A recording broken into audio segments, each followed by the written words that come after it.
दोस्तों नमस्कार, मैं संजीव कथुरिया टॉबिट कंसल्टिंग से फिर एक बार। दोस्तों ये हमारी जो सीरीज हमने शुरू करी रियल एस्टेट 2023 फोर्थ सीन, उसका फाइनल एपिसोड है। इसमें आज हम कंक्लूड करेंगे जो हम 2023 में रियल एस्टेट को किस तरह से देखना चाहते हैं। पर इससे पहले कि मैं आपके समक्ष अपने विचार रखूं इंडस्ट्रियल लैंड पार्सल्स और एग्रीकल्चर लैंड के बारे में, एपिसोड 1 और episode 2 real estate fourth scene 2023 में टॉबिट की रिसर्च टीम ने क्या देख रहे हैं, किस तरह से हम इस इंडस्ट्री को 2023 में देख रहे हैं, उस बारे में हमने बात करी। एपिसोड 1 के अंदर हमने कहा हाउसिंग के ऊपर हमारी चर्चा हुई, जिसमें हमने कहा the winner will be tyre 2 cities and plotted development largely in tier 2 cities will be the winner. There will be a great offtake over there. वहां पे इन्वेस्टर के लिए भी जूस है, कंज्यूमर के लिए भी फायदा है। That is our in the housing segment our pick for year 2023. उसके अंदर अफोर्डेबल हाउसिंग है जो मेट्रोज के अंदर है, वहां पे अब्जॉर्प्शन कम होगी, दाम स्टेबल रहेंगे या थोड़े कम होंगे, और वहां पे आपको इस साल के अंदर एक म्यूटेड ग्रोथ दिखेगी।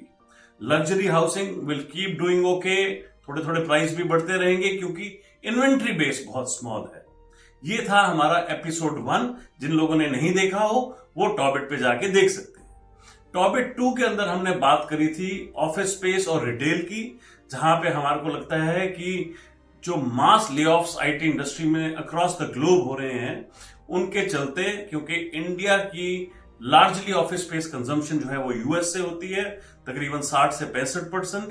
तो हमारे को इस साल के अंदर ऑफिस स्पेस अब्जॉर्प्शन थोड़ी स्लो होती दिख रही है। लीज रेंटल्स भी हमें बढ़ते हुए नहीं दिख रहे हैं। रिटेल मॉल्स के अंदर फुटफॉल होंगे, कम होंगे, परंतु जो बेसिकली आपकी जो अब्जॉर्प्शन है, जो बाइंग है वो कम रहेगी। मल्टीप्लेक्सेस में फुटफॉल कम रहेगा। On the other hand hospitality industry बहुत अच्छा परफॉर्म करेगी, एयरलाइन इंडस्ट्री बहुत अच्छा परफॉर्म करेगी। ये था हमारा एपिसोड 2 का समअप। आज हम इस एपिसोड को कंक्लूड कर रहे हैं और आज मैं उस विषय में बात कर रहा हूं जहां पे सबसे ज्यादा इन्वेस्टमेंट्स आएंगी। सिर्फ इंडिया से नहीं, ग्लोबली इन्वेस्टमेंट्स मिलेंगे हमारे को, और वो है industrial land parcels. Government of India Modi ji के चलते मेक इन इंडिया के ऊपर एक बहुत बड़ा इनिशिएटिव है, और अक्रॉस द कंट्री 18 स्टेट्स को हम लोग मैप करते हैं टॉबिट के अंदर। वहां पे सब जगह बड़े बड़े इंडस्ट्रियल पार्क्स बन रहे हैं, लॉजिस्टिक्स हब्स बन रहे हैं, गवर्नमेंट फैसिलिटेट कर रही है, इंसेंटिव्स दे रही है। इसके चलते मैन्युफैक्चरिंग जो है वो बहुत ग्रो होने वाली है, और आपको इंडस्ट्रियल लैंड पार्सल्स की अंदर बहुत तेजी भी दिखने वाली है।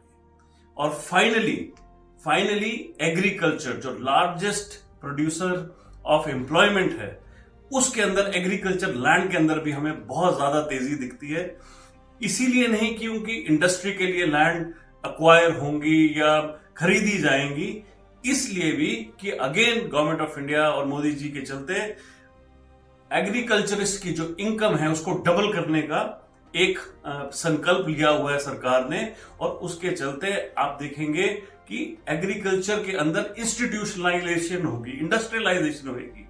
लोग जो हैं बड़े बड़े इंडस्ट्रियलिस्ट 500,000 एकड़ जमीन जुटाएंगे और उसमें इंडस्ट्रियली फार्मिंग होगी।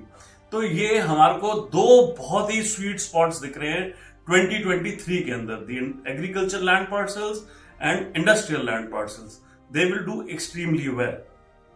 2023 इंडस्ट्री के लिए एक बहुत ही कॉशियस ईयर है, और खासकर हमारे को लगता है कि जो रेजिडेंशियल है, हाउसिंग है और कमर्शियल स्पेसेस हैं, उसके अंदर हमारे को थोड़ा सा संभल के और ध्यान से चलना चाहिए। और जो है हमारे को दूसरी तरफ थोड़ा सा जो टायर 2 सिटीज हैं या जो एग्रीकल्चर लैंड पार्सल्स हैं, इस तरफ इन्वेस्टर जो है थोड़ा ध्यान कर सकते हैं। ये हमारा 2023 का एक निचोड़ है। साल के आखिर में हम लोग इसको रिविजिट करेंगे कि हमारी फाइंडिंग्स में क्या क्या कमियां रहीं और क्या क्या जगह हम ठीक रहे। It's a research report that we have prepared. We can be right or wrong, but this is how we look at it. और अगर कोई भी व्यक्ति, कोई भी स्टेक होल्डर हमारे से इस बारे में डिटेल में चर्चा करना चाहता है, so we are available all the time. तब तक के लिए बहुत बहुत शुक्रिया।